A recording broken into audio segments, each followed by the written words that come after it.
വന്നില്ല എന്നുള്ള ഇപ്പം ഞങ്ങൾ പറയുന്ന ഫോളോ അപ്പ് ആയിട്ടല്ല ഞാനുണ്ടല്ലോ പിന്നെന്താ ഫോളോ അപ്പിന് ഇപ്പം ഞാനുണ്ട്. എനിക്ക് അതേ ഉറപ്പ് പറയാൻ പറ്റത്തുള്ളൂ. വേറെ ഇപ്പം ഈ ഒരു റെക്കമെൻഡേഷൻ നേരത്തെ തന്നെ കൊടുത്തിട്ടുണ്ട്. ആ റെക്കമെൻഡേഷൻ അനുസരിച്ച് ഇന്ന് ഇവിടെ കണ്ട കാര്യങ്ങൾ വെച്ചുകൊണ്ട് എമർജൻസി ആയിട്ട് ഇപ്പം ഞാൻ പോലീസിനോട് മോട്ടോർ വെഹിക്കിൾ ഡിപ്പാർട്ട്മെന്റ് പറഞ്ഞ് ഹൈവേയായി ബന്ധപ്പെട്ടിട്ട് സിമൻറ്റ് ഡിവൈഡർ ഇവിടെ താഴെ വയ്ക്കുകയും ആ ബേക്കറിയുടെ മുകളിലോട്ടുള്ള ഭാഗത്തെ വലതുവശത്ത് ആ ഇടതുവശം ഇവിടുന്ന് റൈറ്റ് സൈഡ് അത് ഇപ്പുറ സൈഡിലേക്ക് ഓട്ടോ സ്റ്റാൻഡും എല്ലാം ഇപ്പുറ സൈഡിലേക്ക് മാറ്റും. കാരണം ഇവിടുന്ന് അങ്ങോട്ട് പോകുമ്പോൾ അപകടത്തിന് സാധ്യതയില്ല. അവിടുന്ന് ഇറങ്ങി വരുമ്പോഴാണ് അപകടത്തിന് കൂടുതൽ സാധ്യത.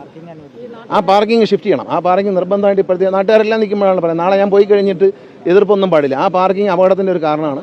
ആ ഓട്ടോ സ്റ്റാൻഡ് ഉൾപ്പെടെ ആ ബേക്കറിക്ക് മുകളിലോട്ട് കിടക്കുന്ന എല്ലാ വണ്ടികളും ഇടതുവശത്ത് വലതുവശത്ത് ആ വശത്ത് പാർക്ക് ചെയ്യണം. നിങ്ങൾ തന്നെ നോക്കിക്കോ, ഞാൻ വെറുതെ പറയുന്നതല്ല. വെറുതെ അത് വിലയിരുത്തൽ വളരെ കറക്റ്റാണ്. അത് മാറുമ്പോൾ തന്നെ പകുതി അപകടം കുറയും. ഏത് അല്ല നേരത്തെ തന്നെ പരിശോധിച്ചിട്ടുണ്ട്. അവർ ഉദ്യോഗസ്ഥന്മാരത് പരിശോധിച്ചിട്ടുണ്ട്. അവർ IIT പാലക്കാട് IIT വരെ പഠിച്ച് റിപ്പോർട്ട് നൽകിയിട്ടുണ്ട്. നാറ്റ്പാക്കിൻ്റെ പഠനമുണ്ട്. ഇതൊന്നും നടപ്പിൽ വന്നില്ല എന്നുള്ള ഇപ്പം ഞങ്ങൾ പറയുന്ന ഫോളോ അപ്പ് ആയിട്ടല്ല ഞാനുണ്ടല്ലോ പിന്നെന്താ ഫോളോ അപ്പിന് ഇപ്പം ഞാനുണ്ട്.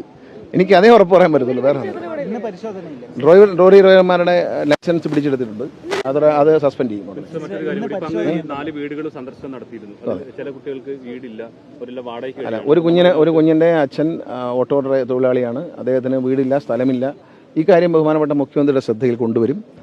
ബഹുമാനപ്പെട്ട റവന്യൂ മന്ത്രിയെ ഞാൻ മിക്കവാറും ഇന്ന് പോകുന്ന വഴിക്ക് തന്നെ തൃശ്ശൂർ കാണും. അപ്പോൾ അദ്ദേഹമായിട്ട് സംസാരിച്ചതിന് ശേഷം അവിടെ അദ്ദേഹത്തിന് റവന്യൂ ലാൻഡ് അവിടെ ഉണ്ട്, ഒരു പുറമ്പോക്ക് ലാൻഡ് ഉണ്ട് എന്ന് പഞ്ചായത്ത് പ്രസിഡന്റും മെമ്പർമാരും ശ്രദ്ധയിൽപ്പെടുത്തിയിട്ടുണ്ട്. അപ്പോൾ അത് അദ്ദേഹത്തിൻ്റെ ശ്രദ്ധയിൽ കൊണ്ടുവരും. അദ്ദേഹം പരിശോധിച്ചിട്ട് അദ്ദേഹം ചെയ്യേണ്ട കാര്യമാണ്. ബഹുമാനപ്പെട്ട മുഖ്യമന്ത്രിയോട് കൂടി ആലോചിച്ചതിന് ശേഷം ധനസഹായവും മുഖ്യമന്ത്രിയോട് ആലോചിച്ചാണ് ചെയ്യുന്നത്. അദ്ദേഹം മന്ത്രിസഭാ യോഗത്തിൽ വെച്ചാണ് അദ്ദേഹം തീരുമാനമെടുക്കുന്നത്. അക്കാര്യത്തിൽ അദ്ദേഹം ഒറ്റയ്ക്ക് ഒരു തീരുമാനം എടുക്കാറില്ല. കാര്യങ്ങൾ ചർച്ച ചെയ്തതിന് ശേഷം മന്ത്രിസഭാ യോഗത്തിൽ അദ്ദേഹത്തിന് അനുയോജ്യമായ തീരുമാനം മുഖ്യമന്ത്രി എടുക്കും. അദ്ദേഹത്തിൻ്റെ ശ്രദ്ധയിൽ കൊണ്ടുവരും. അതിപ്പം രാജൻ മിനിസ്റ്റർ ഇന്നലെ വന്നിരുന്നു, അദ്ദേഹം ശ്രദ്ധയിൽ കൊണ്ടുവരും. കൃഷ്ണൻകുട്ടി മിനിസ്റ്റർ ഉണ്ടായിരുന്നു, അദ്ദേഹം ശ്രദ്ധയിൽ പെടും. റിയാസ് ഞങ്ങളെല്ലാവരും അദ്ദേഹത്തിൻ്റെ മുഖ്യമന്ത്രിയുടെ ശ്രദ്ധയിൽ കൊണ്ടുവന്ന് ഒരു ചർച്ച ചെയ്തതിന് ശേഷം അത് തീരുമാനം. നമുക്കത് ഒറ്റയ്ക്ക് തീരുമാനം പറയാൻ പറ്റത്തില്ല. ചൊവ്വാഴ്ച വിളിക്കാനാണ്. ട്രാൻസ്പോർട്ട് അഡീഷണൽ കമ്മീഷണർ പ്രമോദ് ശങ്കറിൻ്റെ കൂടെ ഉണ്ട്. അദ്ദേഹത്തിൻ്റെ ഹൈവേ അതോറിറ്റിയുടെ ഉദ്യോഗസ്ഥരെ അതായത് എറണാകുളം കഴിഞ്ഞാൽ വേറെ ആളാണ്, എറണാകുളത്തിന് വടക്കോട്ട് വേറെ ആളാണ്. അപ്പോൾ അവരെ വിളിച്ചു വരുത്താനുള്ള നിർദ്ദേശം ഇല്ല, അതവർ നടത്തിക്കോട്ടെ. റിപ്പോർട്ട് ചൊവ്വാഴ്ചയ്ക്ക് മുമ്പേ എല്ലാ റിപ്പോർട്ടും മോട്ടോർ വെഹിക്കിൾ ഡിപ്പാർട്ട്മെൻറ്റെയും പോലീസിൻ്റെ എല്ലാ റിപ്പോർട്ടുകളും കൊണ്ടുവരും. അതിനെ വെച്ചായിരിക്കും അവരോട് സംസാരിക്കുന്നത്. അതിൽ പറയുന്ന പഠനമൊന്നുമില്ല. ഈ പഠനത്തിന് പോയാൽ പിന്നെ പഠിച്ചാൽ തന്നെ തീരത്തില്ല. ഒരിക്കലും പരീക്ഷ എഴുതാൻ പറ്റത്തില്ല.